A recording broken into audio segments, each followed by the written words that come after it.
नमस्कार गाववाल्यांनो, आज गणपती बाप्पांचो 8वो दिवस।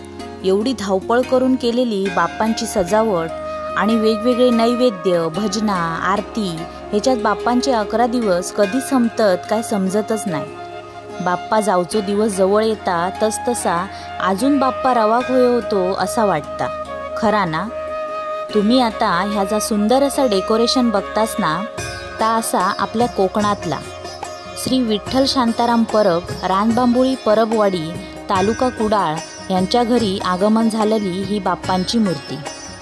व्हिडिओमध्ये तुम्ही बघू शकतास की किती सुंदर असं डेकोरेशन असा, त्याशिवाय मूर्तीची सजावट सुद्धा किती मस्त केलेली असा। हा बघा, बाप्पाचं मुकुट वगैरे खूप मस्त सजवलं असा।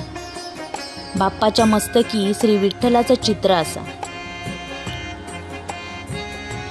प्रत्येक व्यक्ती आपल्या बाप्पाचं डेकोरेशन चांगला होऊ कोया म्हणून सुरुवातीपासूनच प्रयत्न करीत असता।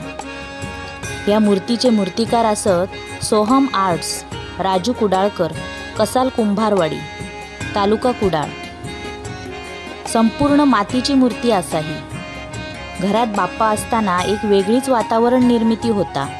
तशीच वातावरण निर्मिती रानबांबुळीचे हे श्री विठ्ठल शांताराम परब यांच्या घराकडे आज माका बघूक मिळाली। तर मंडळी, ह्या डेकोरेशन तुमका कसा वाटला ता कमेंट करून माका नक्की सांगा आणि माझ्या मालवणी कवग्या ह्या यूट्यूब चॅनलला सबस्क्राईब सुद्धा करा, म्हणजे माझे नवनवीन व्हिडिओ तुमका सगळ्यात आधी बघूक मिळतील। बोला गणपती बाप्पा मोरया।